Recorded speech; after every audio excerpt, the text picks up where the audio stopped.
Not long before San Diego State basketball is getting ready to tip it off. There you go. This past week, the media voted for who's going to win or who they expect is going to win the Mountain West Conference. San Diego State got 34 of a possible 35 first-place votes. All right, who's that one guy? Yeah, who is that guy? Who is that one guy? Wise guy. It's probably in Boise because Boise State got the one first-place vote other than San Diego State. On the recruiting trail and practicing his team and getting ready for the tip of the season, here's Aztecs head basketball coach Steve Fisher on Scott and BR on the Mighty 1090. Hey, Coach. Gentlemen, how you doing? Doing great. I made just a little bit tongue-in-cheek when I said the one vote we didn't get, and I said, yeah, we've only had one guy watch us practice. Nobody got the significance. I got that. Coach, first of all, let me say congratulations. I know this past Saturday night, Billy Ray emceed, but the Barnes Tennis Center honored you, and I think that's what a worthwhile cause that is, and what a great job they do for the community of using tennis to help kids and stuff. And so, congratulations on that one. And then we'll see you this Friday night at the Huntington's Disease Big Gala down at the Grand Hyatt. We will be there. We're thrilled to be a part of it, and I think what I said when BR was there at the one for the Barnes Center, people that are willing to give back and take time to give back should be commended and congratulated, and that's what we all need to do a little bit more of. So I'm excited to be there and glad that I'm going to see you guys. Yeah, looking forward to it. Coach, as for this Mountain West media preseason poll, it's only a preseason poll, no big deal, but I want to just throw some names of kids on the team and just get your comment on how things are going. Two of your guys were on the preseason All-Mountain West Conference team. Tell us how Dwayne Polee and Winston Shepard are looking so far in preseason camp. They are both playing like they've grown in not only the way they look, and I had a couple people come in and say, boy, Winston sure looks different. He's changed his body. He looks stronger. And that's kind of equated to his game. He's playing not only with a greater intelligence, but he's playing with a greater physical presence, and we like that. He is a third-year player for us. Has now been around the block, so we're very excited of what we've seen from him. And Dwayne Polee is, I believe, going to have the kind of year that people expected him to have when he transferred from St. John's, the Westchester High product, much ballyhooed. Terrific young guy and a phenomenal athlete who I believe strongly is going to have a great year. He's looked really good in practice. You can't turn on the radio and find somebody that says ballyhooed at all anymore. Coach, that's something. It's a great word. Absolutely. Love ballyhooed. Well, Fantastic. You hear a lot of things you never hear on your station. I'll tell you that. And I listen to a lot of it. Coach, real quick, as for Polee, is because he was a guy who came off the bench and provided instant energy last year, is he a guy that you foresee as a starter now as a senior, or is he still in that role where he comes off the bench?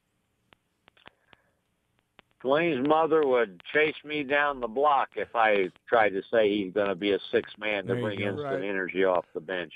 We're hoping he's going to do that from right after the national anthem at the jump ball. All right, good. Yeah, because, I think the kid has worked really hard. And, you just remember 2 years ago we were going, why isn't he getting more playing time? He has just done, it seems, everything you've asked. And then last year he just performed so great. So let me ask you about a couple other guys.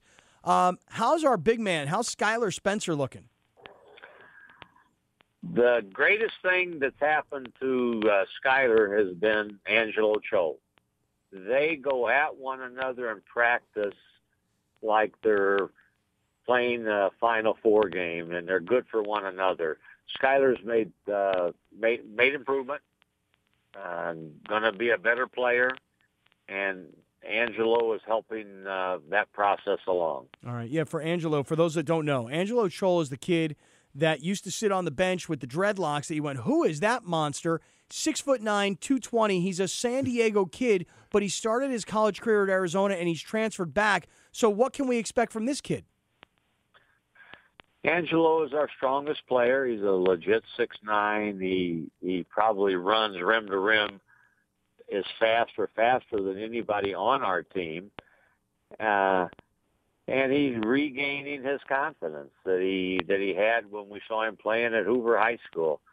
He fits prominently in our plans, and what we are working on is, can we play the two of them together? If so, how and how much? Coach, that's part of our challenge right now also. And as far as the 4 freshmen, which one do you think is going to make a contribution this year? Only 2 of them, BR, have been practicing. Yeah. Zylan Cheatham broke his foot, and he's out. Had surgery September the 3rd, I believe, and they said 3 to 4 months.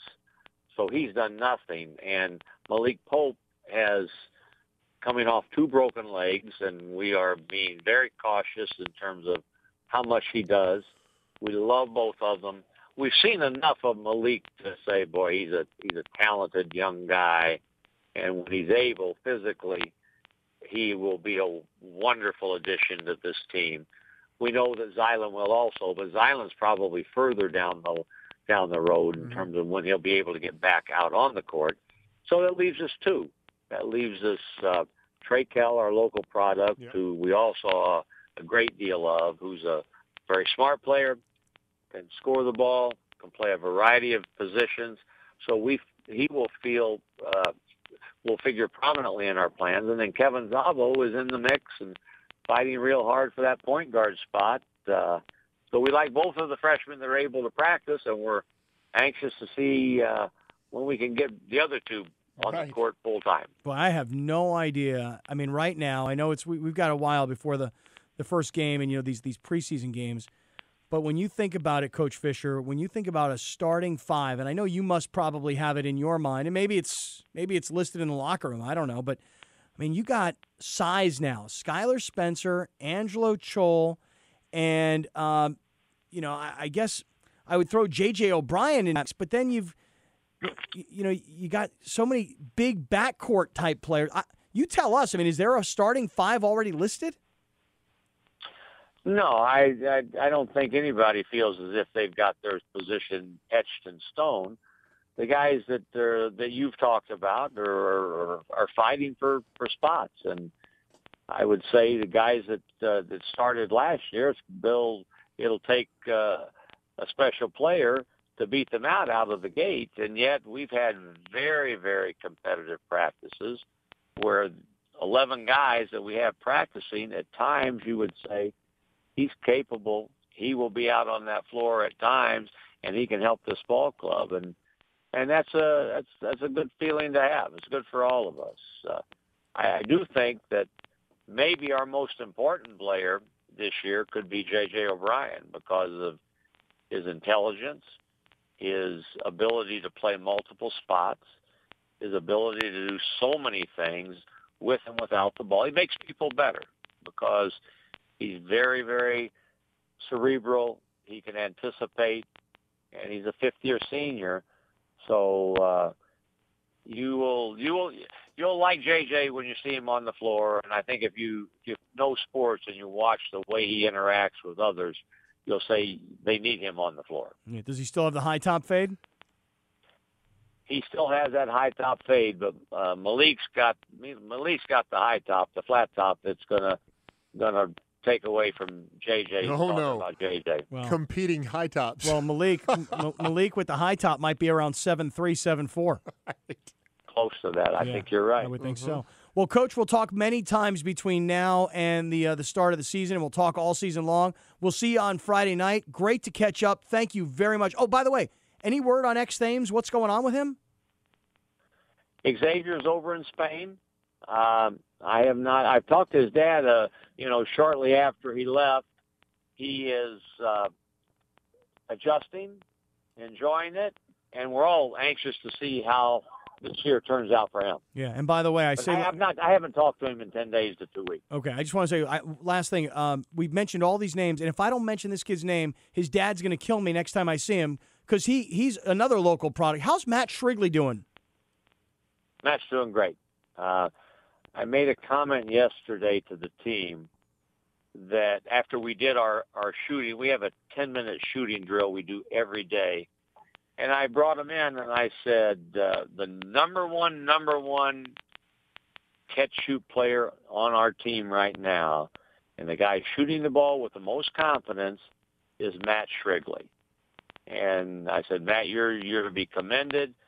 I can tell that you're working and you're shooting it with confidence, and we need to get 2 or 3 of the rest of you shooting the ball the way Matt is. So he's doing a very good job, and it's what you hope can happen when you go from year 1 to year 2. When you transition in, you play with greater confidence. You play with more of a positive swagger, and I think that leads to more success. So we're very happy and excited for what Matt's been doing and what we know he'll do for us this year. Boy, I'll tell you what, you're gonna have a bet. I know you like to play 7.5 to 8 players. You're gonna have 9 or 10 guys this year, Coach. You know, you saw where the NBA is going to experiment with a 44-minute game. They're talking about the games being too long.